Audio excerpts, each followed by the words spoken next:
ఇప్పుడు ఈ రోజున జిమ్‌కి వెళ్ళే వాళ్ళకి, జిమ్‌కి వెళ్ళేటప్పుడు తీసుకోవాల్సిన జాగ్రత్తలని ఒక చిన్న విషయం గురించి మాట్లాడుకుందాం.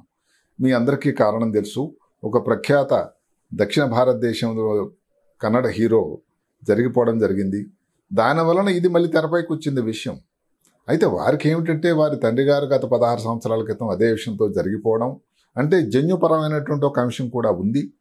గుండెపోటు రావడానికి సరిగదా ఈ ఎక్సర్సైజ్ టైంలో ఏమన్నా ఇబ్బంది జరిగిందో అని ఒక అనుమానం. ఈ 2 కారణాల వల్ల వారికి చిన్న వయసులోనే 46లోనే జరగడం విషాదకరమైన వార్త.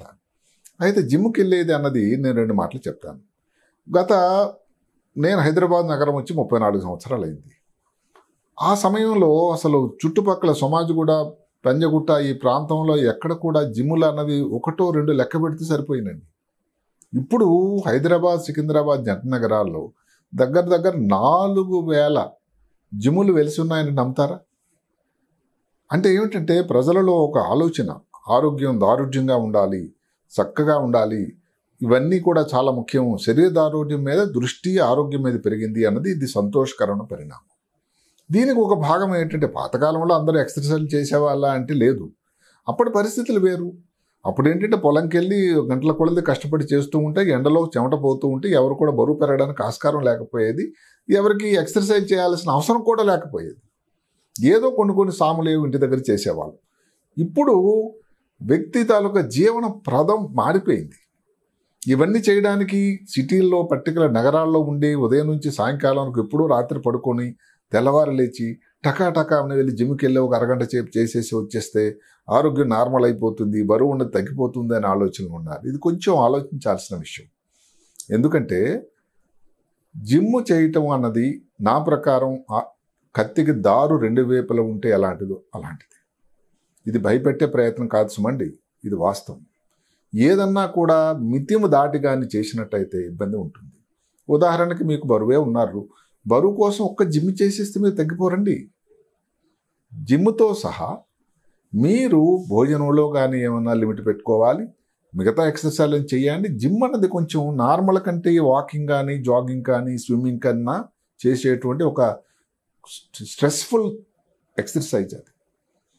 ఆ టైంలో మీరు ఎక్సర్సైజ్ చేస్తూనే ఉన్నారు, ఛాతిలో కానీ ఏదో ఇబ్బంది వచ్చింది, ఏదో నాశ వికారం లాగా వాంతి వచ్చేటట్టుంది, ఇంతకుముందు ఎప్పుడూ రాలేదు, శరీరం అంతా చెమట పట్టేసింది, ఆ చెమట కూడా ఏమిటి ఇంతకుముందు ఎప్పుడూ రాలేదు, శరీరం అంతా నీరు కారిపోతూ ఉంది, ఆయాసపడుతూ ఉన్నారు, ముందు మాదిరి కంఫర్టబుల్గా లేరు.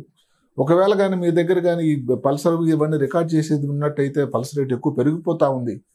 దాని అర్థం ఏంటంటే మీరు జిమ్కి ఆ టైంలో చేస్తున్న ఎక్సర్సైజ్కి విరామం ఇవ్వాలి. అదొక హెచ్చరిక.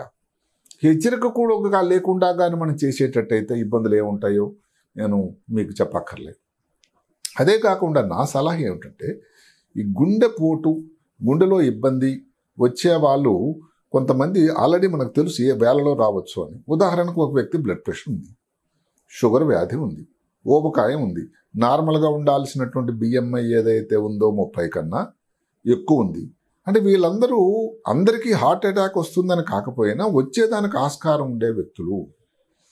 నా సలహా వీళ్ళు జిమ్కి వెళ్ళి ఎక్సర్సైజ్ చేసేది ఎందుకు తదేక దీక్షే కాకుండా ఒకసారి ఈ గుండె నిపుణులు కానీ ఫిజిషియన్ దగ్గరికి వెళ్ళి ఒక ఈసీజీ కానీ గుండెకి ఇకోకార్డియోగ్రామ్ కానీ చేయించుకొని, అదే కాకుండా కొవ్వు పదార్థాలు ఎక్కువ తెలిసేటువంటి లిపిడ్ ప్రొఫైల్ అని ఒకటి చేయించుకొని, ఇందులో కానీ ఇబ్బందికరం ఉండేటట్టయితే డాక్టర్ గారి పర్యవేక్షణలో డాక్టర్ గారి తాలూకా అడ్వైజ్ని బట్టే మీరు ఎక్సర్సైజ్ చేయాలి. లేనిపోని ఇబ్బంది తెచ్చిపెట్టుకోకండి. ఇందులో కూడా ఒక మితం ఉంటుంది. ఇప్పుడు కొంతమంది కొన్ని ఎక్సర్సైజ్ సరిపోవండి. జిమ్ ఒకటే కాదు జీవిత లక్ష్యం. వాకింగ్ చేయండి ఒక 40 నిమిషాలు ప్రతిరోజు చేయండి. మరి మీకోసం మీరు కొంత సమయం వెచ్చించాలి. అదే కాకుండా మీరు స్విమ్మింగ్ అన్నది ఒక బెస్ట్ ఎక్సర్సైజ్, తర్వాత జాగింగ్ చేయండి. ఇవి కూడా మంచి ఎక్సర్సైజ్లే. అందరికీ జిమ్ వెళ్ళే సౌకర్యం లేదు. జిమ్ ఖర్చుతో కూడుకున్నది సుమా. వాకింగ్ మీరు పార్కులో ఎక్కడో పబ్లిక్ గార్డెన్స్లో ఎక్కడ చేసినట్టయితే, కేబీఆర్ పార్కులో అయితే కొంత ఛార్జెస్ ఉన్నాయి కానీ పబ్లిక్ గార్డెన్స్లో నాకు తెలిసి లేవు.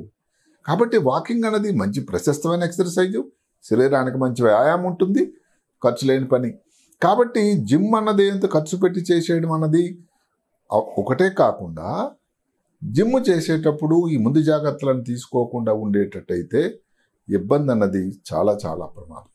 అదే కాకుండా ఇందాక చెప్పినట్టుగా ఈ బరువు అన్నది ఒకసారి వచ్చిందంటే జిమ్ చేసేగానే తగ్గిపోరు, అందరూ తగ్గనే తగ్గరు. దానికి ఒక డాక్టర్ తాలూకా పర్యవేక్షణ అవసరం. ఈ బరువులో ఉన్నవారు మీరు ఎంత తగ్గాలి, మీరు ఎంతసేపు మీ గుండె దానికి సహకరిస్తుంది అన్నది ఒక నిష్పత్తి ఉంటుంది. ఇవన్నీ జాగ్రత్తలు తీసుకొని చేస్తే తప్ప ఇలాంటి ఇబ్బందులు ఏదైతే మనం విన్నది కొన్ని రోజుల క్రితం పునరావృతం కావడానికి అవకాశం ఉంది. భయపెట్టే ప్రయత్నం కాకపోయినా అందరికీ ఉపయోగకరమైన ఒక సలహా ఇచ్చామనే ఒక ఆలోచనలో జిమ్ము దాని వలన ఉండేటువంటి ఇబ్బందులు కొంచెం పెద్దవో, దానికి ఏం చేయాలి, ఏ రకమైనటువంటి ఎక్సర్సైజ్ మీ శరీరాలకు ఉపయోగపడుతుంది, సరిపోతుంది అన్న విషయం మీద దృష్టి పెట్టండి.